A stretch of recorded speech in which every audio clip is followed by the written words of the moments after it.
नमस्कार मित्रांनो, मी पवन कुमार खान स्वागत करतो आपलं सर्वांचं माझ्या या युट्यूब चॅनेलवर. काल टीईटीचा निकाल लागला. त्या निकालामध्ये जेवढे कोणी पास झाले त्या सर्वांचं मनपूर्वक अभिनंदन, आणि जे कोणी पास व्हायचे बाकी राहिलेले आहेत त्या सर्वांसाठी एक सुवर्ण संधी आलेली आहे की 8 फेब्रुवारीला जी सीटीईटीची एक्झाम होणार आहे त्या एक्झाम मधून आपण ती परत एक वेळेस शिक्षक पात्रता परीक्षा पास करून घेऊ शकतो. मग जे 8 फेब्रुवारीला शिक्षक पात्रता परीक्षा देणार आहेत, सीटीटी देणार आहेत, त्यांच्यासाठी त्यांनी मराठी जर भाषा निवडलेली असेल, भाषा 1 किंवा 2, त्यांच्यासाठी अगोदर यापूर्वी झालेल्या शिक्षक पात्रता परीक्षेच्या मराठी विषयाच्या प्रश्नांचं स्वरूप, काठिण्य पातळी समजून घेण्यासाठी आपल्याला मागच्या काही प्रश्नपत्रिकांचं स्वरूप समजून घेणं आवश्यक आहे. त्यासाठीच मी आज तुमच्या समोर 2024 साली झालेली सीटीटी परीक्षेच्या मराठी भाषेचे प्रश्न तुमच्या समोर घेऊन आलेला आहोत. मग आपण करूया त्या सर्व प्रश्नांचं विश्लेषण. तर जाऊया आजच्या या पहिल्याच प्रश्नाकडे जाऊया.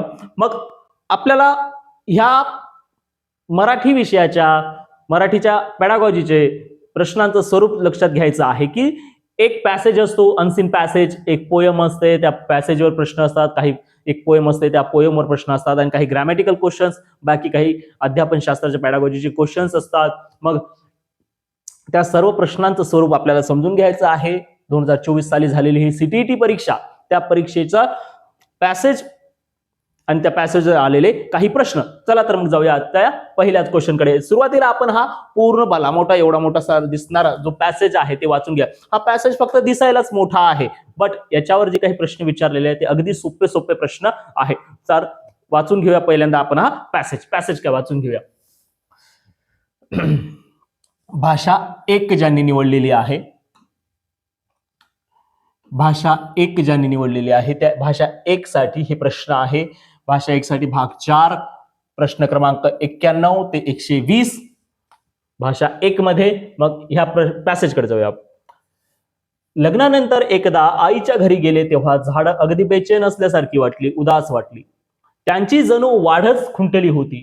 अशी कंटाळलेली झाडं मी कधीच पाहिली नव्हती. मला पूर्वी कधीतरी वाचलेली एक आदिवासींची कथा आठवली. ती जंगलात राहणाऱ्या एका आदिवासी समाजात एक प्रथा आहे की एखादं झाड त्यांना नको असेल तर ते तोडून छाटून नष्ट करत नाही. ते सगळे मिळून रोज त्या नको असलेल्या झाडाजवळ जातात आणि त्याला मनसोक्त शिवीगाळ करतात, दूषण देतात. हळूहळू ते झाड आपोआपच सुकून मरून जात. झाडांना बोलता येत नसलं तरी भाषा समजते. आर्ट ऑफ लिव्हिंग शिकलेली माझी एक मैत्रीण तासनतास झाडांशी बोलते, त्यांची चौकशी करते, त्यांना थोपटते, गोंजारते. अनेकदा स्वतःचं मन झाडांपाशी मोकळही करते. ती म्हणते झाडांना कधीच रागवण्याची किंवा मारण्याची वेळ येत नाही, ती शहाणीच असतात. मग माणूसच असा का? माणसाचं छोटंसं बाळ जेव्हा जन्माला येतं तेव्हा त्याचं रूप किती निरागस असतं. बीजामधून नुकत्याच अंकुरलेल्या 2 कोवळ्या पोपटी पानांसारखं निरस रूप म्हणू या त्याला.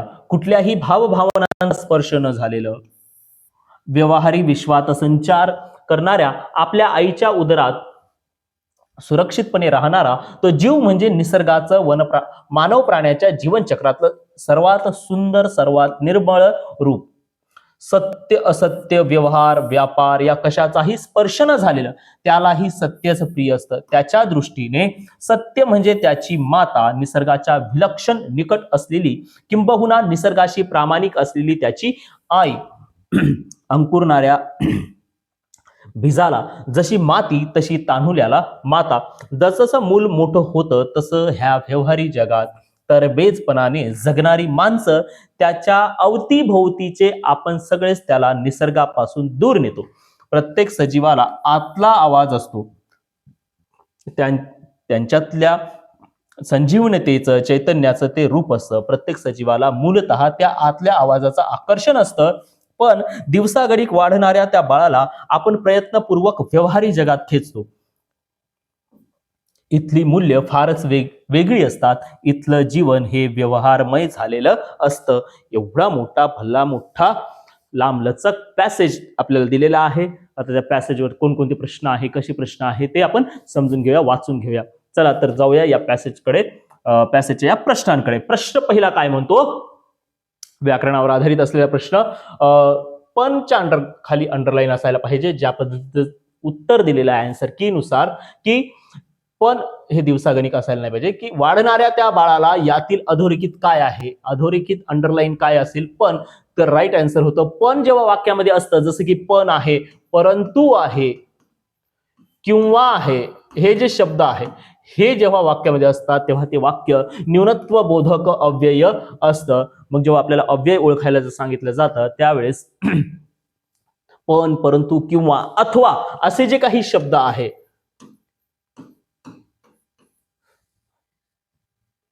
मी पास झालो असतो पण मी अभ्यासच केला नव्हता, असे पण, परंतु, किंवा असे जे शब्द आहे हे शब्द म्हणजेच कोणत्या प्रकारचं अव्यय आहे, तर ते न्यूनत्व बोधक अव्यय आहे. कारण की पणच्याच खाली जर अंडरलाईन केलं तर ते हे नाही करता होऊ शकत, ना क्रियापद आहे, ना कर्म आहे. ओके, सो योग्य उत्तर काय असणार आहे, न्यूनत्व बोधक अव्यय. पुढचा प्रश्न काय म्हणतो, बाळाला आपण व्यवहारी जगात खेचतो, खेचतोच्या खाली अंडरलाईन आहे, खेचतो यातील अधोरेखित शब्दाचे व्याकरण ओळखा. अधोरेखित या शब्दाचा अर्थ होतो अंडरलाईन, अंडरलाईन केलेला शब्द, त्या शब्दाचं व्याकरण ओळखा म्हणतोय. मग खेचतो हे तर आपल्या सर्वांना कळालंय, हे क्रियापद आहे. हो बरोबर आहे, क्रियापद, क्रियापद, क्रियापद, क्रियापद. यापैकी हे कोणतं क्रियापद आहे, आन्सर की नुसार जर गेलोय तर हे खेचतो हे जे क्रियापद आहे, खेचण्याची क्रिया, खेचण्याची क्रिया दुसऱ्याकडून घडवून आणल्या जात आहे, प्रयोजित केल्या जात आहे. याचं राईट आन्सर असणार आहे प्रयोजक क्रियापद. खेचण्याची क्रिया ही इतरांकडून, दुसऱ्याकडून घडवून आणल्या जात आहे, म्हणून याचा प्रश्नाचं राईट आन्सर असणार आहे प्रयोजक क्रियापद. खेचतो, व्यवहारी जगात खेचतो, त्याला खेचण्याची क्रिया दुसऱ्याकडून घडवली जात आहे, म्हणून याचं उत्तर असणार आहे प्रयोजक क्रियापद. ओके, पुढचा प्रश्न काय, पुढीलपैकी विरुद्ध अर्थ देणारी शब्द जोडी ओळखा. विरुद्ध अर्थ देणारी शब्द जोडी ओळखा, विरुद्धार्थी शब्द विरुद्धार्थी शब्दांची जोडी ओळखायला सांगितलेली आहे. हो दिलेले आहे. मग इथंच पहिलाच राईट आन्सर दिलेला आहे की सत्य असत्य. जास्त काही डोकं चालवायची गरज पडली नाही, अगदी सोपा प्रश्न होता, खूप सोपा प्रश्न आहे. कोणता की सत्य असत्य ही विरुद्धार्थी शब्दाची जोडी आहे, बरोबर आहे. ओके, मग बाकीचे पर्याय आपल्याला वाचले तरी सहज लक्षात येतात, बाकीचे वाचायची गरज पडत नाही कारण पहिल्या याच्यातच कळलं. तरी पण वाचून घेऊया की व्यवहार, व्यापार, उद्योग, व्यवसाय जे काही असेल सारख्याच अर्थाचे शब्द असतात, भाव भावना हे सारखेच आहे. मग सुंदर, निर्मळ, सोज्वळ, प्रेमळ सारख्या अर्थाचे आहे, पण पर्याय क्रमांक 1 सत्य असत्य हे विरुद्ध अर्थाची जोडी आहे. याचा आन्सर मिळाला. पुढचा प्रश्न काय म्हणतो, लेखिकेच्या मते बाळ जन्माला आल्याबरोबर कसं दिसतं. बाळ जेव्हा जन्माला येतं तेव्हा ते कसं दिसतं. आपलं आत्ताच वाचण्यात गेलेलं आहे की एखाद्या नुकत्याच बीजातून अंकुरलेल्या कोवळ्या पोपटी पानासारखं हे बाळाचं रूप असतं. इथं दिलेलं आहे पर्याय क्रमांक 3. काय म्हणतंय पर्याय क्रमांक 3, कोवळ्या पोपटी पानांसारखं. आपण आत्ताच वाचून घेतलेलं आहे. कोवळ्या पोपटी पानांसारखं हे बाळ जेव्हा जन्माला आलेलं असतं तेव्हा ते तसं दिसतं. क्रॉस चेक करून घ्यायचं असेल तर परत एक वेळेस क्रॉस चेक करून घ्या की बीजामधून नुकत्याच अंकुरलेल्या 2 कोवळ्या पोपटी पानांसारखं कोण असतं. जेव्हा माणसाचं छोटंसं बाळ जन्माला येतं तेव्हा त्याचं रूप. क्लिअर आहे. पुढचा प्रश्न, इथपर्यंत आलो आपण. सर्वात निर्मळ रूप यातील निर्मळ काय आहे. एक शब्द आहे जो कोणता आहे, निर्मळ. हे काय आहे, आपल्याला पर्याय दिले. निर्मळ हा शब्द काय असेल, कर्म आहे, अव्यय आहे, विशेषण आहे की कर्ता आहे. काय आहे आपल्याला ओळखायला सांगितलं. सोपं आहे, असं काही कठीण नव्हतं. सीटीटीच्या एक्झाम मध्ये जे काही क्वेश्चन असतात ग्रामरचे ते अगदी सोपे असतात. थोडंसं पॅडागॉजीचं आणि अध्यापन शास्त्राचं हे थोडंसं तो असतं कमी जास्त, पण हे व्याकरणाचे प्रश्न सोपे असतात. निर्मळ काय असणार आहे, विशेषण आहे. नामाबद्दल विशेष रूप, विशेष माहिती सांगितलेली आहे, मग काय असणार आहे, विशेषण असणार आहे. रूप कसं असू शकतं, निर्मळ असू शकतं, सोज्वळ असू शकतं. चांगलं असू शकतं, गोंडस असू शकतं, काही पण एखाद्या विषयीच्या रूपाबद्दल विशेष माहिती सांगितली आहे. रूप कसं आहे तर निर्मळ आहे. निर्मळ काय आहे तर विशेषण आहे. आन्सर पर्याय क्रमांक 3 हे याचं योग्य उत्तर आहे. पुढचा प्रश्न काय म्हणतो, झाड नको असेल तर आदिवासी काय करतात? आपल्या पॅसेजकडे जाऊया. माहिती आहे हे आपल्याला. त्यांना दूषण देतात, मग ते झाड आपोआपच मरून जातं, असं काहीतरी दिलेलं आहे. झाड नको असलेल्यावर काय जातात, काय करतात? नको असलेल्या झाडाजवळ जातात आणि त्याला मनसोक्त शिवीगाळ करतात, दूषण देतात. हळूहळू ते झाड आपोआपच सुकून मरून जातं, असं काहीतरी दिलेलं आहे. कुठं दिलं तर काय करतात, झाडांना दूषण देतात. पर्याय क्रमांक 3 याचं योग्य उत्तर आहे. पर्याय क्रमांक 3 झाडांना दूषण देतात. जर का ते झाड नको असेल तर. क्लिअर आहे का? ओके, पुढचा प्रश्न.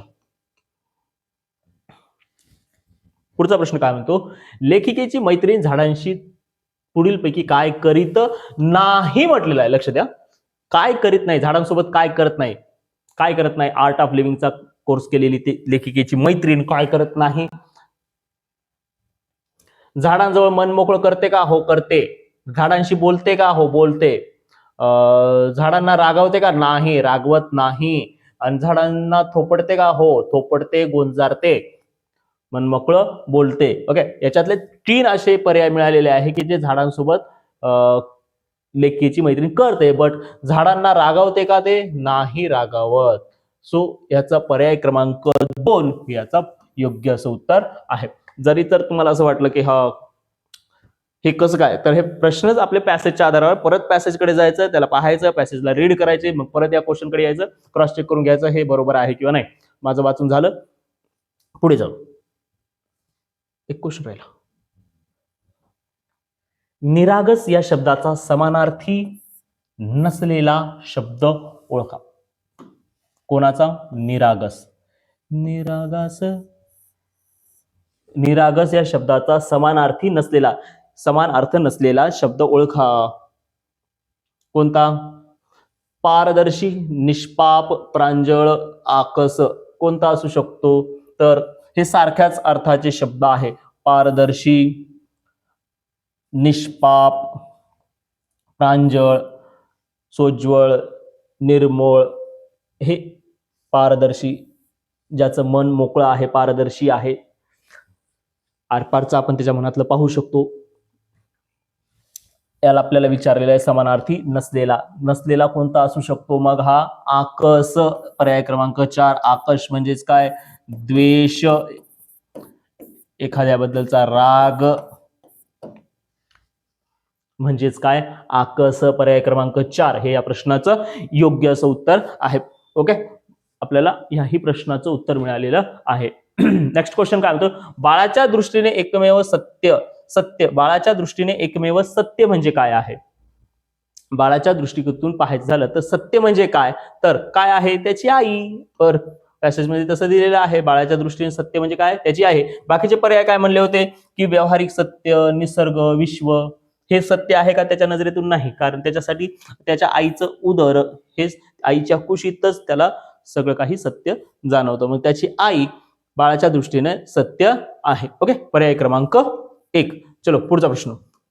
पुढचा प्रश्न काय म्हणतो, पुढील कविता वाचा. ओके, प्रश्न क्रमांक 100 ते 105 याच्यासाठी एक कविता दिलेली आहे आणि या कवितेवर आधारित आपल्याला काही प्रश्न विचारलेले आहेत. त्या कवितेला वाचून घेऊया आणि त्या कवितेवर कोणकोणते प्रश्न दिलेले आहेत ते प्रश्न हे आपल्याला विचारलेले ते पण आपल्याला सॉल्व्ह करायचे आहे. प्रश्न, कविता वाचून घ्या. पावसावर आधारित छानशी कविता आहे. पाऊस सर्वांनाच आवडतो. पाऊस सर्वांनाच आवडतो. रात्र अशी सुनसान, उदासी घेऊन या पाऊस आला. सुनसान, उदासी घेऊन पाऊस आला. सांग कुणाचे व्याकुळ डोळे, घेऊन या पाऊस आला. पाऊस काय घेऊन आला? घेऊन या, काय घेऊन आला? व्याकुळ डोळे. तुझ्या घरावर कौलारावर असेल बरसत यावेळी. पाऊस पडणं म्हणजे काय? बरसत आहे. घरावर कौलारावर, तुझ्या घरांवर कौलारांवर असेल बरसत कोणी. बरसत यावेळी हाक तुझी भिजलेली ओली घेऊन या पाऊस आला. भिजलेली हाक घेऊन या पाऊस आला. पुस्तकात मिटुनी सुकलेले फूल कुणीतरी ठेवी येले. पुस्तकात कोणतरी मिटलेलं फूल ठेवलेलं आहे, सुकलेलं फूल ठेवलेलं आहे. तसं स्मृती मिटलेल्या हळव्या घेऊन या आला. स्मृती म्हणजे काय? आठवणी मिटलेल्या, अगोदरच्या आठवणी घेऊन मिटलेल्या हळव्या घेऊन पाऊस आला. पाऊस आला. काय काय घेऊन आला की पाऊस? घेतलास तू निरोप माझा तेव्हा मिटल्या डोळ्यांनी. घेतलास तू निरोप तेव्हा मिटल्या डोळ्यांनी. मौन तुझे ओथंबून भरले. मौन नाही, हे मन आहे, कारण ट्रान्सलेट इन मराठी. मन तुझे ओथंबून भरले घेऊन या पावसाला. पाऊस काय काय घेऊन आला रा? मन ओथंबून भिजलेलं मन सुद्धा हे घेऊन पाऊस आलेला आहे. केव्हा? जेव्हा निरोप माझा घेतला मिटल्या डोळ्यांनी. ओके, छानशी कविता होता, मस्त वाटलं असेल कविता वाचून. ओके, प्रश्न दिलेले आहे, एक प्रश्न पाहूया. प्रश्न पहिलाच काय म्हणतो की तुझ्या घरांवर कौलारांवर असेल बरस अधोरेखित शब्दाचे व्याकरण. हो, अधोरेखित करून आहे. घरांवर, कौलारावर, हे दोन शब्द अंडरलाईन केलेले आहेत. या अंडरलाईन केलेल्या शब्दाचं व्याकरण ओळखायला सांगितलेलं आहे. जेव्हा कोणत्याही शब्दांवर हे अशा प्रकारचे शब्द जोडून असतात, वर, वर, खाली, जसं की इथलाच घेऊन घराखाली, हा एकच समजा शब्द आहे, घराखाली. तर जेव्हा असे शब्द जोडून आलेले असतात त्यावेळेस ते शब्दयोगी अव्यय असतात. कोणत्या प्रकारचे शब्द असतात ते? शब्दयोगी अव्यय असतात. जसे की झाडाखाली, घरावर, हे वर, खाली, मागे, पुढे, म्हणजे जसं की आता घरामागे, पाठीमागे, हे असे शब्द जेव्हा जोडून आलेले असतात त्यावेळेस ते शब्दयोगी अव्यय असतात. मग क्रियाविशेषण म्हणजे काय असते? क्रियापदाबद्दल विशेष माहिती सांगितली. क्रियापद आणि त्या क्रियापदाबद्दल विशेष माहिती सांगितलेली असेल तर ते क्रियाविशेषण असते. मग केवळ प्रयोगी अव्यय कशाला म्हणतात? जेव्हा असेच हे शब्द जे की वर, खाली, हे असे शब्द परंतु अरे वा, छान, मस्त, स्वतंत्ररित्या वापरलेले शब्द जेव्हा असतात त्यावेळेस ते केवळ प्रयोगी अव्यय असतात. उभयान्वयी अव्यय, दोन वाक्यांना जोडण्यासाठी जे शब्द वापरले जातात ते म्हणजे उभयान्वयी अव्यय असतात. आपल्याला विचारलेलं होतं, हे अंडरलाईन केलेले शब्द होते, घरावर, कौलारांवर, हे या शब्दाबद्दल व्याकरण विचारलं ते काय होतं? ते शब्दयोगी अव्यय. पर्याय क्रमांक 4 हे याचं योग्य असं उत्तर आहे. क्लिअर आहे? पुढच्या प्रश्नाकडे. पुढचा प्रश्न काय म्हणतो की घेऊन या पाऊस आला. हो, पाऊस काय काय घेऊन आला होता? बाप, घेऊन या पाऊस आला. यातील पाऊस काय आहे? पाऊस काय आहे? व्याकरणाचा प्रश्न आहे की पाऊस काय आहे? कर्ता आहे, नाम आहे, समूहवाचक नाम आहे की विशेषण आहे? तर विशेष नाम सुद्धा नाही, समूहवाचक सुद्धा नाम नाही, आणि हे नामही नाही, आणि कर्ता आहे. कस काय? की वाक्यात जेव्हा आपण वाक्याला जर का आपण कोणी प्रश्न विचारला तर येणारं जे काही उत्तर असेल ते कर्ता असेल. मग जर का आपण जिथं विचारलं घेऊन या कोण आला, कोण आला? पाऊस आला. आणि पाऊस काय असणार आहे? कर्ता असणार आहे. क्लिअर आहे? ऑप्शन क्रमांक 1 याचं राईट आन्सर आहे. क्लिअर? पुढचा प्रश्न काय? मौन तुझे ओथंबून भरले. मन म्हणा रे, मन, ठीक आहे, असो काही असो. मौन तुझे ओथंबून भरले, यातील ओथंबून म्हणजे काय आहे?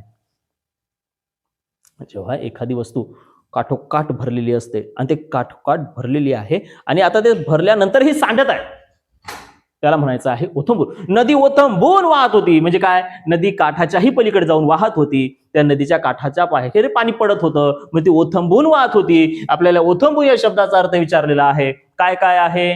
ओके, पूर्ण भरलेले, हो पूर्ण भरलेले असू शकतंय. मिटल्या डोळ्यांनी भरले, अर्धे भरले नाही, ओथंबून भरलेले, काठोकाठ भरलेले आहे, हे याचं योग्य उत्तर असणार आहे. काठोकाठ भरलं म्हणजेच ते काय आहे? ओथंबून भरले आहे. चलो पुढचा प्रश्न. कवीच्या मते आलेला पाऊस कशाचे प्रतीक आहे? पाऊस घेऊन आला, काय घेऊन आला त्याचा, आता पाऊस म्हणजे नेमकं कशाचं प्रतीक आहे? पाऊस कशाला म्हटलेला आहे? घेतलेल्या निरोपाला म्हटलेला आहे का? नाही. मनातील आनंद आहे का? नाहीच नाही. या पावसात तर कसाच आनंद झालेला नाही, आनंदच झालेला नाही या कवितेतल्या पावसात. दुःखच दुःख दिसतंय सगळीकडे. मग हे आनंद, मनातला आनंद घेऊन आला का? नाही, उलट मन तर ओथंबून भरून वाहिलेलं होतं.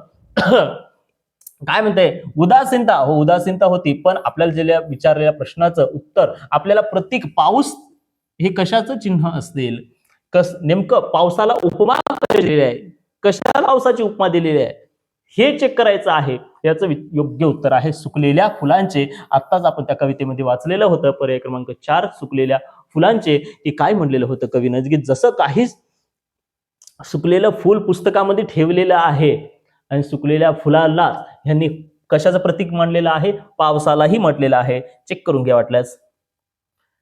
पुस्तकात मिटून सुकलेले फूल, पुस्तकात मिटलेले सुकलेले फूल कुणीतरी ठेविले तशा, हित शब्द आहे. तसं म्हणजे त्याचं प्रतीक आहे हे काय? स्मृती मिटलेल्या हळव्या, स्मृती मिटलेल्या हळव्या. घेऊन या पाऊस आला.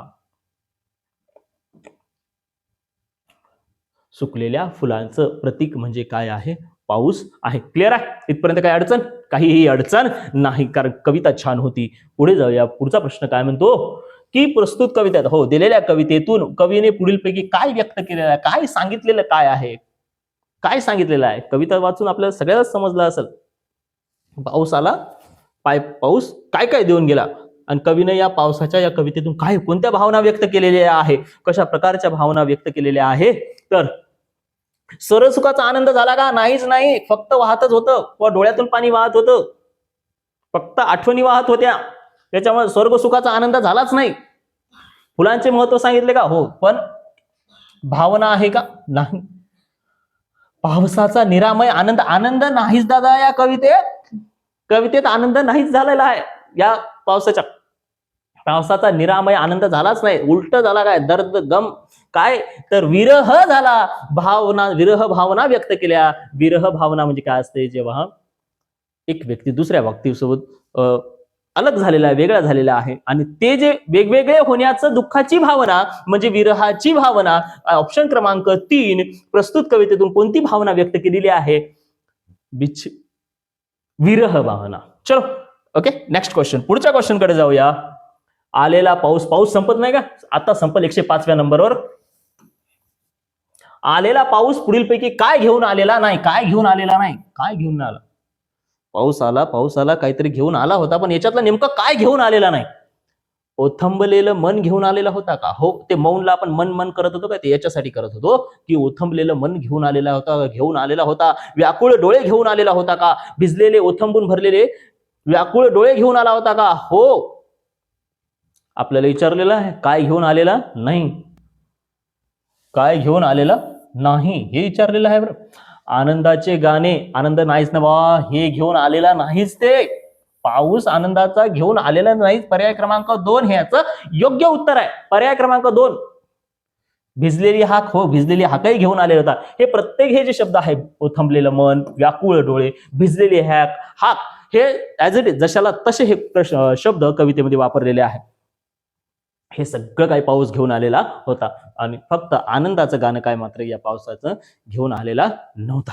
ओके, 105 पर्यंत या कवितेवरचे क्वेश्चन होते. इथपर्यंत आपण हे क्वेश्चन पाहिलेले आहे. आता पुढच्या प्रश्नाकडे जायचं आहे. पुढचा प्रश्न पेडागॉजीवर, अध्यापन शास्त्रावर प्रश्न आहेत. इथपर्यंत जर तुम्ही प्रश्न पाहत असाल, तुम्हाला जर हे सेशन आवडलं असेल किंवा हे जर अनालिसिस जर आवडत असेल, तर माझ्या या चॅनलला नक्कीच सबस्क्राईब करा. म्हणजे आपल्याला येणारे जे काही आता याच्यानंतर आणखी जसे विश्लेषणाचे व्हिडिओज येत राहतील, लेक्चर होत राहील. तसं ते तुमच्यापर्यंत पोहोचण्यासाठी तुम्ही या चॅनलला नक्कीच सबस्क्राईब करून ठेवा. जाऊया आपल्या आता मोस्ट इंटरेस्टिंग क्वेश्चन कडे. पॅडागॉजी, अध्यापनशास्त्र, विशेष करून मराठी भाषेचं. ओके, मराठी भाषेचं अध्यापनशास्त्र.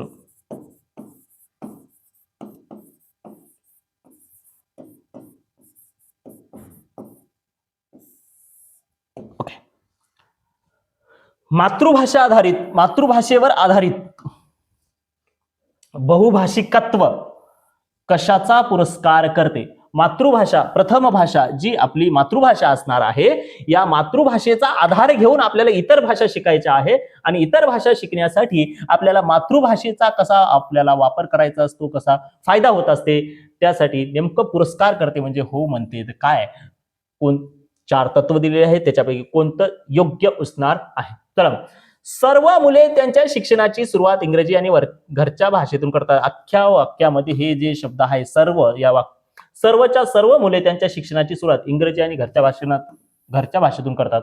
कसं काय करतील? शिक्षणाची सुरुवात सगळे मुलं इंग्रजीतून करतील का? नाहीच करतील. मराठी शिकणारी मुलं हे त्यांची प्रथम भाषा मराठी असेल, काही लोकांची हिंदी असेल. सर्व मुलांची शिक्षणाची सुरुवात इंग्रजी होणार आहे का? नाहीच ना. विशेष करून त्यातल्या त्यात आपण मराठीच्या अध्यापनशास्त्राचे प्रश्न पाहतो, याच्यात मराठी भाषा आपल्यासाठी महत्वाची आहे. ओके, मग मातृभाषेतून शिक्षणाबद्दल बोलतोय आपण, तर सर्व मुले शिक्षणाची सुरुवात इंग्रजीतून करतील का? नाहीच करतील. त्याच्यामुळे पहिलं वाक्य बरोबर असेल का? तर नाहीच, हे वाक्य चुकीचं असेल.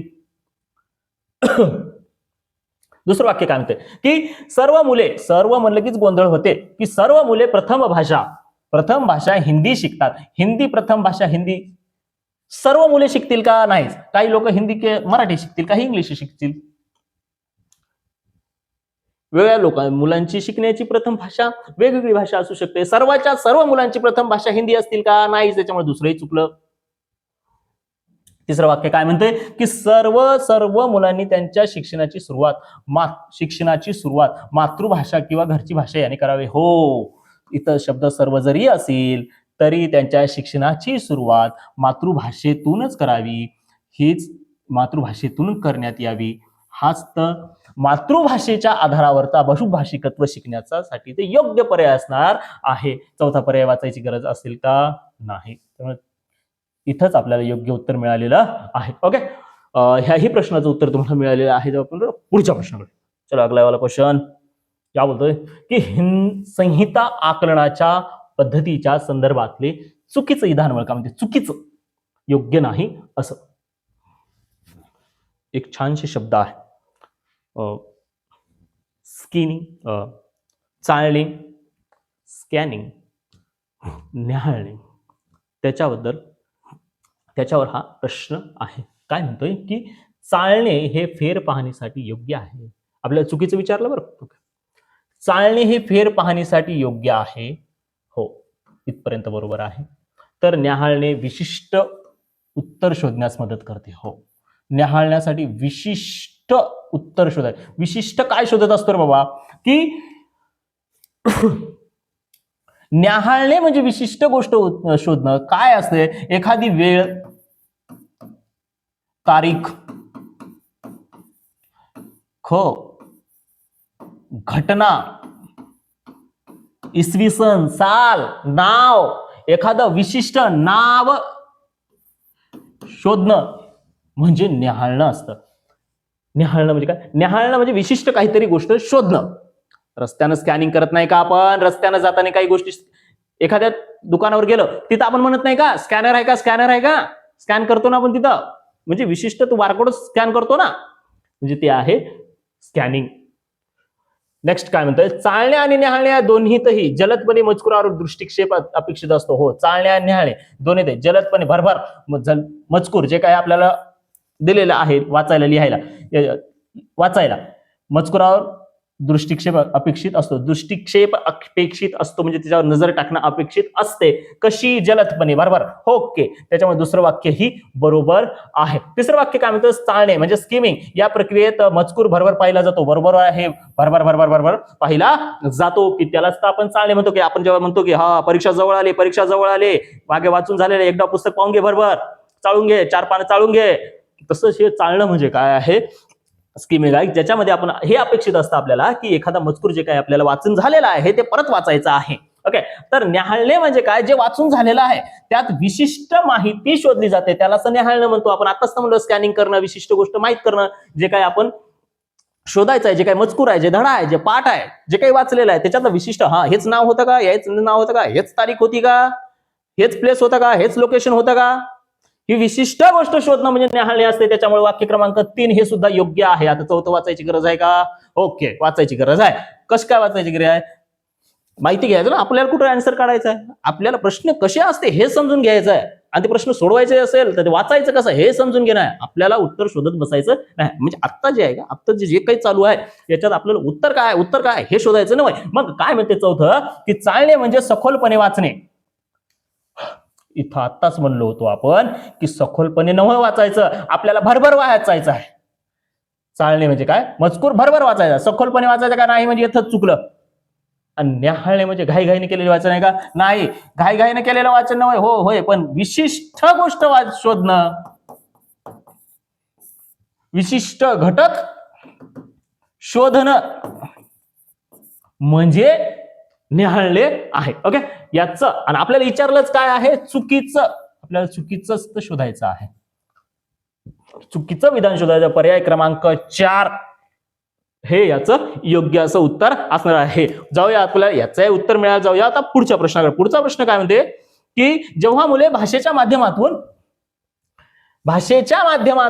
वस्तू, घटना, सभोवतालच्या घटनांबद्दल विचारतात तेव्हा ते इतरांपेक्षा कोणत्या भाषिक घटकांचा अधिक वापर करतात? जे काही भाषिक घटक असतात, सूचनात्मक, स्वयंशोध, काल्पनिक, नियंत्रित, याच्यापैकी अशी कोण एक कंडिशन दिलेली आहे आपल्याला, अशी कंडिशन दिलेली आहे की भाषेचा वापर करायचा आहे आणि ते विचार करत आहे की एखादी घटना आहे, एखादी वस्तू आहे, जे काही त्याच्या आजूबाजूला दिसत आहे त्याच्याबद्दल ते विचार करताय आणि तेव्हा ते इतरांपेक्षा कोणत्या भाषिक घटकांचा अधिक वापर करतात. असं एक आहे की जे स्वतः शोधणं, स्वतः विचार करणं, ऐसा क्यों है, वैसा क्यों है, असं का, असे का, असे का म्हणजे ते स्वतः शोधत आहे, म्हणजे स्वयं शोध घेत आहे. प्रश्न क्रमांक 108 याचं योग्य सूत्र असे. पर्याय क्रमांक 2 त्यावेळेस ते काय करताय? स्वतः शोधत आहे, स्वतः विचार करत आहे, म्हणजेच काच उत्तर देत आहे. ओके. पर्याय क्रमांक 2 ह्याचं योग्य सूत्र आहे. पुढचा प्रश्न काय म्हणते? की मानवी भाषेतील कोणत्या वैशिष्ट्यामुळे, भाषेचं वैशिष्ट्य दिलेले आहे 4, त्यापैकी माणसे त्यांच्या नजीकच्या काळात अस्तित्वात नसलेल्या वस्तू, घटनांबद्दल बोलू शकतात. भाषा शिक्षणाची 4 वैशिष्ट्ये आहेत. त्यापैकी 4 पैकी कोणत्या वैशिष्ट्याला असं म्हटलं गेलेलं आहे की जी माणसं जेव्हा बोलतात, विचार करतात, त्याला काय म्हणायचं आहे? अशी एक कंडिशन असते जेव्हा की आत्ताच नेमक्या पास्टमध्ये, आत्ताच थोड्या वेळापूर्वी पास्ट टेन्स मध्ये एखादी गोष्ट झालेली आहे, घटना घडलेली आहे किंवा कधी वस्तूबद्दल बोलायचं आहे, ते नेमकंच आता काही क्षणा अगोदरच्या पास्ट टेन्स मधल्या की फ्युचरमध्ये होणाऱ्या, नेमक्या फ्युचरमध्ये काही वेळानंतर होणाऱ्या, थोड्या वेळानंतर होणाऱ्या घटनांबद्दल जर बोलत असेल, प्रेझेंटच्या एखाद्या घटनेबद्दल तो बोलायचं असेल तर त्याला स्थानांतरण असं म्हणतात. इथे आणखी एक शब्द दिलेला आहे की अस्तित्वात नसलेल्या म्हणजे काल्पनिक असलेल्या, जे अस्तित्वातच नाही, जे काल्पनिक आहे त्याविषयी सुद्धा बोलतंय, म्हणजेच ते काय आहे? स्थानांतरण आहे. स्थानांतरण म्हणजे काय? की जे तीनही काळातल्या घटनांबद्दल बोलणे, वस्तू जे काय असेल त्याच्याबद्दल बोलणे म्हणजे भाष्य करणे, विचार करणे, म्हणजेच काय आहे? स्थानांतरण आहे. संरचना अवलंबित्व काय आहे? भाषेचं एक वैशिष्ट्य आहे. जेव्हा एखादं वाक्य असतं त्या वाक्यामध्ये, ज्या वाक्याची जी रचना असते व्याकरणाच्या नियमानुसार, जसे की व्याकरणाचे हे एक वैशिष्ट्य आहे.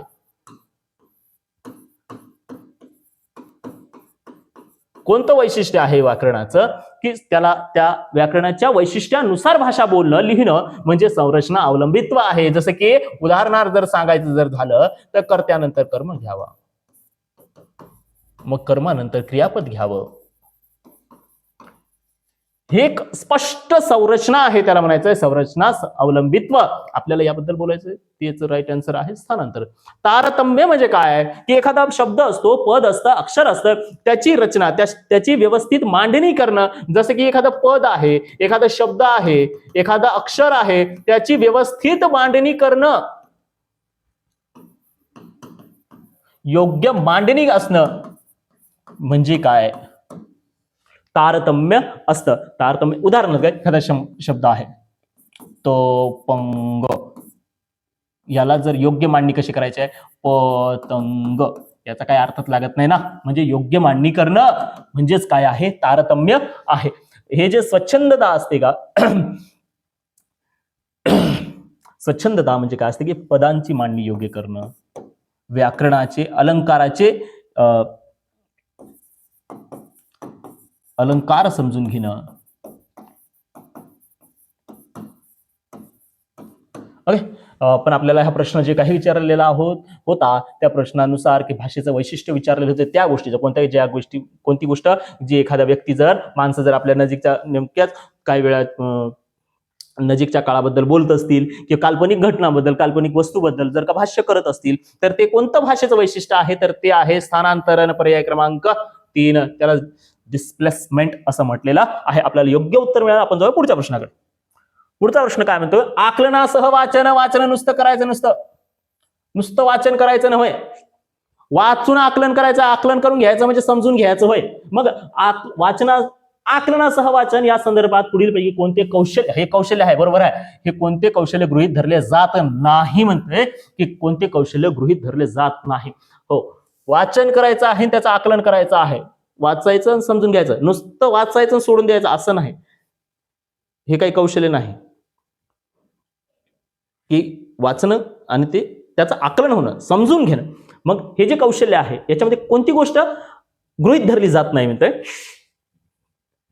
एखादी जर का आपण काहीतरी वाचलेलं आहे आणि ते वाचल्यानंतर त्याचा आशय आणि त्या घटनांची योग्य मांडणी आपल्याला करता येते का, आणि ते मूल्यमापन करू शकतं का. मूल्यमापन म्हणजे चेकआउट करणं, चेक करणं, जे काही वाचलेलं आहे ते, हे कौशल्य आपण आत्मसात करू शकतो का. हो, बालक विद्यार्थी हे कौशल्य आत्मसात करेल का. हो करेल. की त्यालाच तर वाचन होऊन आकलन झालं असं म्हणता येईल ना. एखादं जर का आपण वाचलंय त्यातलं आपल्याला समजलं का, कितपत समजलं, हे केव्हा म्हणता येईल, की जे काही त्यानं वाचलेलं आहे, जे काही आशय आहे, त्याच्यातल्या ज्या काही घटना आहे ते योग्य प्रकारे मांडणी करू शकतो का, आणि जे सगळं वाचून झाल्यावर त्याचं जे काही मूल्यमापन करू शकतो का. हो, हे वाक्य बरोबर आहे. म्हणजे हे कौशल्य त्यानं आत्मसात केलेलं आहे. आतापर्यंत दुसरा पर्याय काय म्हणजे, आतापर्यंत वाचलेल्या मजकुराचा मानसिक गोषवारा करणे. मानसिक गोषवारा करणं म्हणजे काय, जेवढं काही त्यानं मजकूर वाचलेला आहे त्या वाचलेल्या गोष्टीचं, त्या मजकुराचं मनातल्या मनात तो गोषवारा तयार करू शकतो. गोषवारा थोडक्यात माहितीच मनातल्या मनात तयार करू शकतो. हो, करू शकतो. हे सुद्धा कौशल्य ते आत्मसात करणं गृहीत धरलेलं आहे. स्वतंत्र अक्षरावर भर देणे आहे का, तर नाही. स्वतंत्र अक्षरावर भर दिलाय का. आकलनासह वाचन केलं म्हणजे स्वतंत्र अक्षरावर भर दिला का, तर नाही. याचं हे योग्य उत्तर असणार आहे. पर्याय क्रमांक 3, स्वतंत्र अक्षरावर भर देणं हे त्याचं कौशल्य आत्मसात करणं हे त्याचं उद्दिष्ट असू शकत नाही. आशयाचा पूर्वानुमान करणे हे असतं. आशयाचा पूर्वानुमान करणं म्हणजे त्याचा अनुमान लावणं, की वाचून झाल्यानंतर केव्हा काय हे त्याचं अनुमान करणं येणं. एखादा आपण जेव्हा पिक्चर पाहतो का, तर पिक्चर पाहिल्यानंतर जर का एखादा सिक्वल, एक पिक्चर पाहिला आणि त्या पिक्चरच्या शेवटी जर हे डिक्लेअर करून टाकलं की बाबा आता आणखी आम्ही दुसरा पार्ट काढणार आहोत, तर दुसऱ्या पार्ट मध्ये काय काय होऊ शकतं हे केव्हा सांगता येतं, जेव्हा आपण आत्ताच नेमकंच ते धडा पाहिलेला आहे, म्हणजे नेमकंच पुस्तक पाहिलेलं आहे, म्हणजे नेमकंच पिक्चर पाहिलेला आहे, म्हणजेच काय त्याचा पूर्वानुमान करता येतं. पुढचा प्रश्न, पुढीलपैकी व्याकरण अनुवाद माध्यमातून द्वितीय भाषा शिकवण्याचे कोणते वैशिष्ट्य नाही. द्वितीय भाषा शिकवायची आहे आणि त्याचं वैशिष्ट्य नाही म्हणतं, नाही. पुढीलपैकी व्याकरण अनुवाद माध्यम आहे. व्याकरणाचा अनुवादाचा वापर करून द्वितीय भाषा शिकवायचं आहे आणि त्याच्यातलं वैशिष्ट्य नाही, 3 असतील, एक नाही आहे. कोणतं आहे पहा. थेट दुसऱ्या भाषेत बोलणे आणि नंतर दोन्ही भाषांच्या व्याकरणिक नियमांची तुलना करणे, हेच याचे राईट आन्सर आहे. थेट हा जो शब्द आहे आणि ह्याचं जे काही स्पष्टीकरण आहे, थेट दुसऱ्या भाषेत बोलणे. एक भाषा आहे आपली कोणती तरी, प्रथम भाषा आणि द्वितीय भाषा कोणती तरी. एका भाषेत शिकलेल्या गोष्टी दुसऱ्या भाषेत वापरायच्या आहे. व्याकरण अनुवाद माध्यम घ्यायचं, व्याकरणाच्या पद्धतीचा वापर करायचा, अनुवाद करायचा आहे, त्या पद्धतीचा वापर करायचा आणि द्वितीय भाषा शिकवायची आपल्याला. पहिली भाषा नाही, प्रथम भाषा नाही, द्वितीय भाषा शिकवायची आहे. त्यासाठी जे काही पद्धती वापरल्या जातील, त्याची जे काही ते वैशिष्ट्य असतील द्वितीय भाषा शिकवण्याचं, त्याच्यापैकी कोणतं नाही ते हेच आहे. काय की दुसऱ्या भाषेत बोलणे, डायरेक्ट दुसऱ्या भाषेत बोलायचं आहे आणि नंतर त्या दोन्ही भाषांच्या व्याकरणिक नियमाची तुलना करणे नाही. आता हे जे पद्धत आहे का, ही थेट पद्धत असते. एक थेट पद्धत, डायरेक्ट मेथड. या डायरेक्ट मेथड मध्ये ही डायरेक्ट पद्धत म्हणजे थेट पद्धतीचं हे वैशिष्ट्य आहे की दुसऱ्या भाषेत बोलायला डायरेक्ट शिकवणं. हे आहे का, हे आहे. आणि व्याकरण अनुवाद माध्यमातून द्वितीय भाषा शिकवण्याचे हे वैशिष्ट्य आहे. काय की भाषेच्या वर्तनापेक्षा भाषेच्या घटकावर भर देणं, प्रथम आणि द्वितीय भाषेच्या व्याकरणिक नियमाची तुलना करणं. हे जो शब्द आहे ना, आणि नाही, आणीचा अर्थ असा होतो की प्रथम भाषेत शिकलेल्या व्याकरणाचं द्वितीय भाषेच्या व्याकरणासोबत तुलना करणं. ओके, द्वितीय भाषेच्या व्याकरणाचे नियम शिकवणे व पाठ करणे. हो, द्वितीय भाषेचे आपल्याला व्याकरणाचे नियम शिकावे लागतात, पाठ करावे लागते, कारण आपण द्वितीय भाषा शिकवण्याचे वैशिष्ट्य पाहत आहोत. याचं योग्य उत्तरानं हे होतं पर्याय क्रमांक 1, थेट पद्धत हे वेगळं होतं. ओके, पुढचा प्रश्न. शिक्षिका, हो, शिक्षिका आपल्या विद्यार्थ्यांना विचारते, काय विचारते की मी दिलेल्या अनुभवावर आधारित प्रश्नांची उत्तरे तुम्ही कशी दिलीत. काय विचारलं की विद्यार्थ्यांना विचारते की मी तुम्हाला काहीतरी अनुभव दिला, म्हणजे काहीतरी माहिती सांगितली, त्याच्या आधारावर प्रश्न विचारले आणि त्याची उत्तरे तुम्ही दिले. आता ते कशी दिली आणि त्याची उत्तरं देताना तुमच्या मनात नेमकी काय सुरू होतं, हे जे काही उदाहरण आहे हे कशाचं आहे, हे जे चारही दिलेले आहे का, हे भाषा विषयाचे वैशिष्ट्य आहे. भाषा विषय शिकवण्याचे वैशिष्ट्य आहे. मग ही 4 वैशिष्ट्य आहे. या 4 वैशिष्ट्यापैकी हा जो एक प्रकार घडलेला आहे की शिक्षिकेनं आपल्याला काहीतरी माहिती सांगितली विद्यार्थ्यांना आणि विद्यार्थ्यांना प्रश्न विचारले, प्रश्न विचारल्यानंतर त्याने विद्यार्थ्यांनी उत्तर दिले. पण अरे उत्तर देताना त्या विद्यार्थ्यांनी डोक्यात काय काय विचार घेतले, काय काय विचार केला, कसा विचार केला, हे नेमकं काय आहे, तर हे आहे अभिज्ञानात्मकता. अधिज्ञानात्मकता अगोदर त्या विचार प्रक्रियेचाही विचार करणं, विचार प्रक्रियेबद्दल विचार करणं म्हणजेच अधिज्ञानात्मकता आहे. अधिभाषिकता म्हणजे काय असते, भाषेच्या विचाराबद्दलही भाष्य करणं. भाषा म्हणजे नेमकी कशी, भाषेबद्दल हे जाणून घेताना, भाषा शिकतानाच्या बद्दलचं भाष्य करणं म्हणजेच काय असतं, अधिभाषिकता. अधिसंकेत विज्ञान काय असतं की संकेतानुसार, म्हणजे चिन्ह दिलेले आहे काहीतरी आणि चिन्ह वापरले, त्या चिन्हांचा अर्थही आपल्याला समजून घेता येणं. शिक्षकेने जर काही चिन्हांची भाषा जर वापरली की हे असं गेलो हे असं आलो, म्हणजे याचा अर्थ हे चिन्ह आहे एक प्रकारचं. या चिन्हांचा वापर केलेला आहे बोलताना भाषेमध्ये आणि ह्या चिन्हांचाही अर्थ समजून भाषेमध्ये घेणं म्हणजे अधिसंकेत विज्ञान असतं. ठीक आहे, आपल्याला जो काही विचारलेलं आहे योग्य उत्तर होतं अधिज्ञानात्मकता. पुढचा प्रश्न काय म्हणतोय, पुढील पैकी कोणती बाब क्राशेन चे सिद्धांत आणि व्यागोत्स्कीच्या झेडपीडी समान आहे. 2 सिद्धांत आहे, दोघा जणांचे सिद्धांत आहे. स्टीफन क्राशेन नाव होतं यांचं, स्टीफन क्राशेन आणि व्यागोत्स्की. झेडपीडीत समान आहे. व्यागोत्स्की झेडपीडी म्हणजे काय आहे, झोनल प्रॉक्सिमल डेव्हलपमेंट.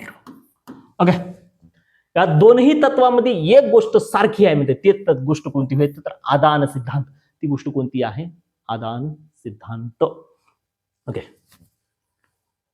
क्राशेंचा एक सिद्धांत आहे आणि व्याकोत्सीचा त्याच्यामध्ये आदान सिद्धांत आहे. पुढे, कमिन्सच्या आंतर अवलंबित्वाच्या सिद्धांतानुसार पुढीलपैकी कोणत्या गोष्टी एकमेकांवर अवलंबित असतात? कमिन्सचा एक सिद्धांत आहे आंतर अवलंबित्वाचा सिद्धांत. त्याच्यानुसार कोणत्या गोष्टी एकमेकावर अवलंबित नसतात म्हणजे अवलंबित असतात. अवलंबित म्हणजे काय? अवलंबून असतील, डिपेंडंट असणार आहे. ओके, दोन गोष्टी कोणत्या? द्वितीय भाषेत वाचन आणि लेखन, मूलभूत परस्पर कौशल्य प्रथम आणि द्वितीय भाषेत. द्वितीय भाषेत आकलन आणि उत्पादन, प्रथम आणि द्वितीय भाषेत ज्ञानात्मक शैक्षणिक नैपुण्य.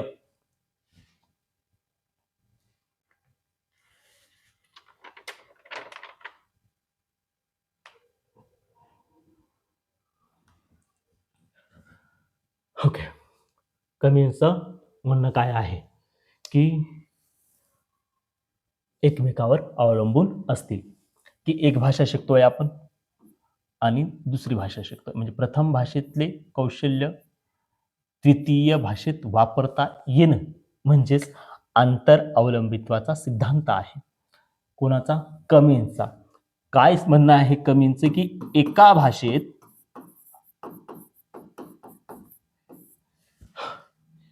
आत्मसात केलेले, एका भाषेतले आत्मसात केलेले म्हणजे काही जवळ शिकलेले कौशल्य किंवा त्याला तुम्ही ज्ञान म्हणा, कौशल्य दुसऱ्या भाषेत वापरता येत नाही, ट्रान्सफर करणे, वापरता येणे, हे या कमिन्सचं एक सिद्धांत आहे. त्या सिद्धांतानुसार असं म्हणतं याला द्वितीय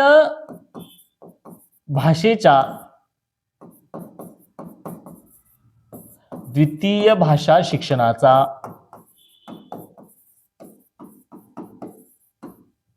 पाया असं पण म्हणतात. का म्हणतात? कारण एका भाषेत शिकलेले कौशल्य दुसऱ्या भाषेत आपल्याला वापरता येतात. काय आहे? चारही पर्याय. द्वितीय भाषेत वाचन आणि डायरेक्ट द्वितीय भाषेत नको. मूलभूत परस्पर कौशल्य, मूलभूत परस्पर प्रथम भाषेतले कौशल्य द्वितीय भाषेत एकमेकांना हे मूलभूत परस्पर असतात का? नाही. डायरेक्ट द्वितीय भाषेत आकलन आणि उत्पादन नाही, कारण आपल्याला जे कमिन्सचं म्हणणं काय होतं की प्रथम आणि द्वितीय भाषेत ज्ञानात्मक शैक्षणिक नैपुण्य प्राप्त करणं, प्रथम भाषेतले कौशल्य शैक्षणिक जे काय असेल ते द्वितीय भाषेत ज्ञानात्मक शैक्षणिक नैपुण्य प्राप्त करणं. कशातून? प्रथम भाषेतून द्वितीय भाषेत वापरता येणं. ओके, राईट आन्सर होतं पर्याय क्रमांक 4. ठीक आहे, पुढचा प्रश्न बघू. पुढीलपैकी कोणते विधान अक्षरापासून वाचन काय अक्षरापासून सुरू करायचं आहे? अक्षरांपासून वाचन सुरू करण्याऐवजी, अक्षरापासून वाचन सुरू करण्याच्या ऐवजी शब्द आणि लहान गोष्टींपासून सुरू करण्याच्या संदर्भात समर्थन नाही. जी काही एक पद्धत आहे की अक्षर शिकण्यापेक्षा शब्द शिका, शब्द शिकवण्यापासून सुरुवात करायची आहे, त्या पद्धतीमध्ये कोणती एक गोष्ट आहे की ही जी या पद्धतीचं समर्थन करत नाही. जर का आपण अक्षर शिकण्यापेक्षा शब्दापासून शिक्षणाची सुरुवात केली तर पर्याय क्रमांक 1 काय म्हणतं की शब्द आणि मजकूर मजेशीर असतात, अक्षर नसतात. हो, जर का शब्द आणि एखादा आपल्याला पुस्तक दिलेलं आहे, विद्यार्थ्यांना पुस्तकं दिलेलं आहे, त्याच्या भला मोठा मजकूर दिलेला आहे, माहिती दिली आहे, त्याच्यातली माहिती जर त्याच्यातले शब्द जर का मजेशीर असतील तर ते शब्द पद्धतीने शिकवायला सोपं पडेल. हो, म्हणजे समर्थन करते. स्वतंत्र शब्द पाठ करणे अवघड असते. शब्दांच्या तुलनेत स्वतंत्र शब्द पाठ करणे अवघड असते, म्हणून शब्द पद्धतीनं शिकणं राहील का योग्य? नाही राहणार. स्वतंत्र शब्द पाठ करणे अवघड असते, शब्दांच्या तुलनेत हे याचं राईट आन्सर असणार आहे. कस काय? जे आपल्याला शब्दाच्या पद्धतीनं आणि लहान लहान गोष्टी आपल्याला वाचण्यापासून सुरुवात करायची आहे. वाचन शिकायचं आहे, भाषा शिकायची आहे, आणि ती भाषा शिकताना आपण शब्दांपासून जर शिकत असेल, शब्दांच्या माध्यमातून शिकत असेल, पण त्याच्यात जर असं जर म्हणत असेल की शब्द पाठ करणं अवघड असते, छोटे छोटे स्वतंत्र शब्द आहे आणि त्याच्यापासून आपल्याला जर सुरुवात करायची असेल तर ही योग्य असणार नाही. मी पर्याय क्रमांक 2. तिसरा पर्याय काय म्हणत होता? प्रारंभीचे वाचक मोठ्या भाषिक घटकांवर चांगले लक्ष देऊ शकतात. बरोबर आहे. लहान घटकांपेक्षा मोठ्या मोठ्या घटकांवर, जे सुरुवातीला वाचायला शिकत असतात ते अशा घटकांवर चांगलं लक्ष देऊ शकतात, कारण ते मजकूर मजेशीरही असतो. त्याच्यामुळं हे बरोबर आहे, हे समर्थन करते. ते काय म्हणते? शब्द आणि मजकूर अर्थपूर्ण संबंध प्रस्थापित करतात, अक्षर करू शकत नाही. जे शब्द आणि मजकूर आहे ते एकमेकांसोबतचा अर्थ संबंध प्रस्थापित करतात. जसे की आता एखादा शब्द आहे, विशेष असे काय, एखादा मजकूर आहे, तिथे पंगत बसली होती आणि तिथे पतंग येऊन पडला. मस्त मस्त शब्द आहे एकमेकातील त्या मजकुरामधले असे शब्द. मग हे शब्द एकमेकांचा अर्थच संबंध जोडून देतात. त्याच्यामुळं हेही वाक्य बरोबर आहे. आपल्याला विचारलं होतं, समर्थन करत नाही. पर्याय क्रमांक 2 याचं योग्य उत्तर आहे. आन्सर की मध्ये सुद्धा हेच दिलेलं आहे. पुढचा की भाषा आणि बोलीच्या संदर्भात भाषिक दृष्ट्या कोणते विधान अचूक आहे, जे योग्य आहे? योग्य विधान कोणतं आहे आपल्याला विचारलं गेलेलं आहे. आणि कशाच्या? भाषा आणि बोली. ओके, भाषिक दृष्ट्या. ओके, भाषिक दृष्ट्या म्हणजे भाषेच्या आधारावर, भाषा आणि बोलीच्या संदर्भात. भाषा आणि बोलीच्या संदर्भात, भाषा ही आणि बोली हे दोन वेगवेगळे घटक कसे असतात? वेगवेगळे असतात, पण हे कशाच्या आधारावर असतात? प्रदेश म्हणजेच काय, भौगोलिक घटकाच्या आधारावर हे एकमेकांपेक्षा वेगवेगळे असतात. मग भाषिक दृष्ट्या योग्य विधान ओळखायला सांगितलेलं आहे. काय? की भाषेची आपली लिपी असते. ओके, बरोबर. पण बोलींची त्यांची लिपी नसते. बोलींची लिपी असते. जसं की वऱ्हाडी ही बोली आहे, भाषा आहे. मग मराठी भाषेतली वऱ्हाडी पद्धतीची बोली असते. मग दुसरी आणखी खानदेशी आहे, आपल्या तिकडे कोकणी आहे, मालवणी आहे. मग ह्या ज्या काही लिपी बोली आहे, यांच्या लिपी नाही का आहे ना, ह्यांनी असं लिहिलेलं नाही का? जेव्हा आपण मला म्हणायचं होतं, त्यांनी लिहिताना साहित्यामध्ये मले लिहिलं नाही का? लिहिलं ना. याचा अर्थ ते लिपी नसते, हे म्हणणं चुकीचं आहे. ओके, चलो पुढे जाऊया. काय? की भाषा आणि बोलीची भाषिक पृथगात्मकता दाखवणारे कोणतेही योग्य निकष नाही म्हणायचंय. पृथगात्मकता म्हणजे काय? एकमेकांपासून वेगळे करणे, अलग करणे, वेगळे दाखवणारे. हे दोघंही वेगवेगळे आहे. भाषा आणि बोली हे वेगवेगळे आहे, हे वेगवेगळे असणार, हे दाखवणारे. भाषिक म्हणजे भाषेच्या आधारावर असे योग्य निकष नाही. हे वाक्य बरोबर आहे. कस काय? कारण भाषेच्या आधारावर वेगवेगळे आहे असं म्हणणारा कोणते निकष नाही. निकष कसे आहेत? भाषिक नाही. हे कोणत्या कशाच्या आधारावर आहे? भौगोलिक आणि प्रदेशाच्या आधारावर हे वेगवेगळे आहे. भाषेच्या आधारावर असं म्हणता येत नाही की भाषा वेगळी आहे, बोली वेगळी आहे. भाषेच्या आधारावर म्हणता येत नाही. त्याच्यामुळे पर्याय क्रमांक 2 हे असं योग्य उत्तर असणार आहे. काय पुढचा पर्याय काय म्हणते? भाषेचे लिखित साहित्य असते, मात्र बोली मौखिक परंपरेत असतात. भाषांचे लिखित साहित्य असते, मात्र बोली मौखिक परंपरेत असतात. यांचं म्हणणं असं आहे की बोली ह्या फक्त मौखिक परंपरा आहे. कसं काय असू शकतं? नाही ना, बोलीच्याही लिखित साहित्य आहे ना. जसं भाषांचं लिखित साहित्य आहे, तर बोलींचंही आहे. ज्या काही बऱ्याचशा अशा कविता आहे, बरेचसे असे गाणे आहे जे अहिराणी गाणे, तिकडले अहिराणी गाणे आहे. वऱ्हाडी काही कविता आहे, वऱ्हाडी बोलीतल्या काही कविता आहे, वऱ्हाडी भाषेतल्या काही बोलीतल्या बऱ्याचशा अशा गाणे आहे, जे की त्यांचंही लेखन साहित्य उपलब्ध आहेच की. वऱ्हाडी भाषेतल्या ज्या कविता आहेत ते लिखित साहित्यामध्ये आहेच की. दॅट्स वाय हे ऑप्शन सुद्धा चुकीचं आहे. भाषा आणि बोली भाषिक दृष्ट्या वेगवेगळ्या असतात. भाषिक दृष्ट्या वेगळ्या नसतात हो. भाषा आणि बोली भाषिक दृष्ट्या वेगळ्या नसतात, हे भौगोलिक दृष्ट्या वेगवेगळ्या असतात. त्याच्यामुळे वाक्य क्रमांक 4 हे सुद्धा चुकीचं आहे. वाक्य क्रमांक 2 ऑप्शन क्रमांक 2 हे याचं योग्य उत्तर आहे. पुढचा प्रश्न काय म्हणते बघ. वीरा एक 7 महिन्याची मुलगी आहे. ती आता स्वर आणि व्यंजनयुक्त आवाज काढते. ती पुढीलपैकी कोणत्या प्रकारे संभाषण करते? संभाषणाचे प्रकार दिलेले आहे. मग त्यापैकी एक मुलगी आहे जिचं नाव वीरा आहे. ती 7 महिन्याची आहे.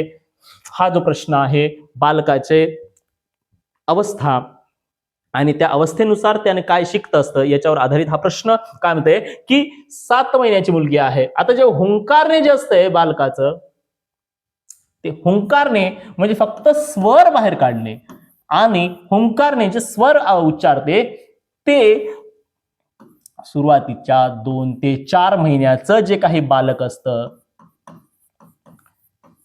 त्यावेळेसच हे हुंकारतं. आपल्याला विचारलेलं 7 महिन्याचं. हे भाषिक कथन म्हणजे जेव्हा स्वर व्यंजन व्यवस्थित उच्चारते त्यावेळेस ते बालक 1 वर्षाचं झालेलं असतं. 1 वर्षाचं जेव्हा झालेलं असतं का त्यावेळेस ते बोलतंय का, त्याला म्हणतात भाषिक कथन. स्वंस हे भाषिक संभाषण नाहीच, संभाषणाचा प्रकारच नाही. बडबड जेव्हा 4 ते 9 किंवा 6 ते 9 महिन्याचं बालक असतं त्यावेळेस ते जे काही उच्चारतं त्याला बडबड म्हणतात. आपल्याला तेच विचारलेलं आहे की 7 महिन्याचं बाल आहे ते स्वर आणि म्हणजे नित्य आवाज काढते. कशी आवाज काढते? कधी ते बाबा म्हणते, काका म्हणतोय, मामा, बाबा, हे जे आवाज काढतंय हे स्वर व्यंजन मिसळून 6 ते 9 महिन्याचं जे बालक असतात म्हणजे वीरा 7 महिन्याची आहे. आपल्याला योग्य उत्तर माहित झालं की पर्याय क्रमांक 4 बडबड करणं. Okay, question next. उत्पादक शब्दसंग्रह म्हणजे काय आहे?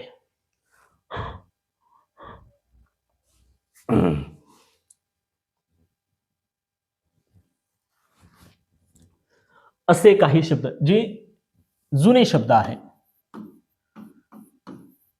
म्हणजेच बोलतात वारंवार येणारे जे शब्द असतात,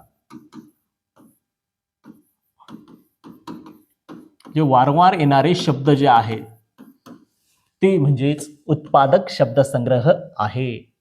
मग उत्पादक शब्दसंग्रह म्हणजे काय? जे आपण लेखनात आणि बोलण्यात वापरतो असे शब्द सहज आपल्या लेखनामध्ये सहज आपल्या बोलण्यामध्ये उच्चारल्या जातात ते शब्द म्हणजे कोणते? तर ते उत्पादक आहे, उत्पादक शब्द आहे. आणि अशा शब्दांचा आपल्याकडे जे काही शब्दसंग्रह असतो जे आपण सहजच बोलतो, सहजच लिहितो, सहज उच्चारतो त्याला म्हणायचं आहे उत्पादक शब्दसंग्रह. क्लिअर आहे? ऑप्शन क्रमांक 1 हे याचं राईट आन्सर आहे. नवीन असलेला शब्द म्हणजे का? नाही, नवीन नाही. जे असा शब्दसंग्रह जे जुनाच आहे आपल्याविषयी.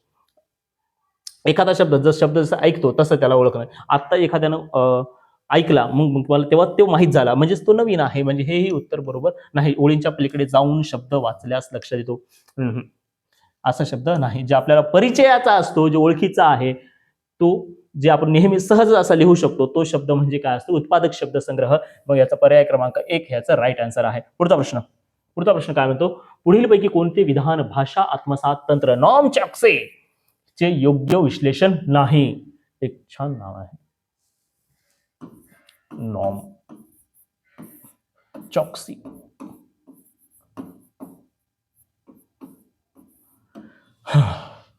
हे यांचं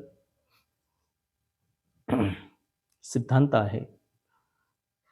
भाषा आत्मसात तंत्र LAD कोणाचं आहे, कोणी सांगितलेलं आहे? तर ते आहे नॉम चॉक्सी यांचं. त्याचं असं म्हणणं होतं की कमीत कमी वेळेत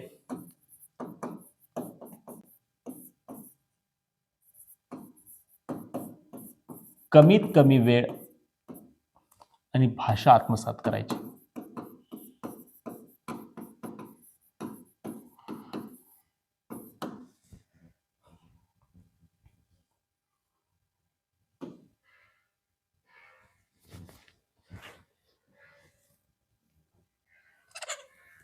का गया? भाषा आत्मसात तंत्र चे योग्य विश्लेषण नाही म्हणते. नाही वर झालं पटकन लक्षात. नाही काय नाही आहे, या चारपैकी कोणतं एलईडीचं विश्लेषण नाही. जसे की मुले अलंकारिक भाषा कशी शिकतात. अलंकारिक भाषा शिकायला वेळ लागतो, खूप वेळ लागतो. खूप वेळ लागतो म्हणजे प्राथमिक अवस्थेच्या नंतर त्या अलंकारिक भाषा शिकत असतात. आपल्याला कमीत कमी वेळेत भाषा आत्मसात करायची आहे. त्याच्यामुळे पर्याय क्रमांक 1 हे याचं योग्य उत्तर आहे. मुलांच्या दुसरा पर्याय काय म्हणतो, मुलांच्या भाषिक आदानाच्या भाषिक प्रदान जास्त कशामुळे होतं. कमीत कमी वेळेत शिकलेलं. मुले त्यांची प्रथम भाषा कशी शिकतात हे एलईडी मध्ये सांगितलेलं आहे की प्रथम भाषा कशी शिकतात. ओके, 4 ते 5 वर्षाच्या लहानशा कालावधीत मुले भाषा कशी शिकतात. कमीत कमी कालावधीत 4 ते 5 वर्षाच्या लहानशा कालावधीत मुले भाषा शिकत असतात आणि भाषा कशी शिकतात याचं तंत्र नॉम चॉक्सी यांनी एलईडी मध्ये सांगितलेलं आहे. आपल्याला विश्लेषण कशाचं विचार काय सांगितलेलं आहे, नाही म्हणून विचारलेलं आहे. तर ते अलंकारिक भाषा शिकायला वेळ लागत असतो. हे पर्याय क्रमांक 1 हे याचं योग्य उत्तर आहे. पुढचा प्रश्न पाहू. संपले 120. लास्ट क्वेश्चन आहे, लास्ट शेवटचा क्वेश्चन पार्ट 1 मधला. भाषिक समुदायात यस चे उच्चारण. यस हा जो अल्फाबेट आहे, या एस चे उच्चारण 2 वेगवेगळ्या सामाजिक आर्थिक गटातील माणसांकडून वेगवेगळ्या प्रकारे होते असे लक्षात येते. हे कशाचं उदाहरण आहे. एक जो शब्द आहे एस चे उच्चारण, एखादा शब्द आहे फॉर एक्झाम्पल इंग्रजांनी वापरलेला सिपॉय. सिपॉय. आता आपण म्हटलं गेले शिपाई, त्यांनी त्याला म्हटलं सिपॉय. यसचा उच्चारण बदलला, यसचा उच्चार करणं बदलला. स्कूल इज स्कूल, मग एसचा उच्चारण बदलला. आता हे जे काही घडलेलं आहे, उच्चार बदललेला आहे, हे कशाचं उदाहरण आहे. भाषा विषयाच्या शिक्षणाचे भाषाशास्त्राचे 4 पर्याय दिलेले आहे. मग हे कशामुळे झालंय, समाज भाषा वैज्ञानिक परिवर्तन झाल्यामुळं समाजाचा प्रभाव भाषा विज्ञानावर पडला, त्याच्यामुळं त्या विशिष्ट अशा अक्षरांचा उच्चार करण्याची पद्धत बदललेली आहे. कशामुळं, समाजाचा प्रभाव पडल्यामुळं. ठीक आहे. ओके मित्रांनो, आतापर्यंत आपण पार्ट जेवढे काही प्रश्न पाहिलेले आहेत 2024च्या सीटीटी एक्झाम मध्ये आलेल्या जो मराठी विषयाचा, ज्यांनी मराठी भाषा पहिली भाषा मराठी निवडलेली होती, त्या पहिल्या भाषेचे प्रश्न आपण आतापर्यंत पाहिलेले आहे. आता प्रश्न असाही आला असेल तुमच्या डोक्यामध्ये की पहिली भाषा का, पहिली भाषा, दुसरी भाषा जर का कोणी मराठी निवडलेली असेल तर त्याच्यासाठी वेगळे प्रश्न तयार केलेले असतात. ते प्रश्न वेगळे डिझाईन केलेले असतात. मग त्या प्रश्नांचं विश्लेषण आपण पुढच्या नेक्स्ट सेशन मध्ये पाहणारच आहोत. आतापर्यंत उदाहरण डेमो.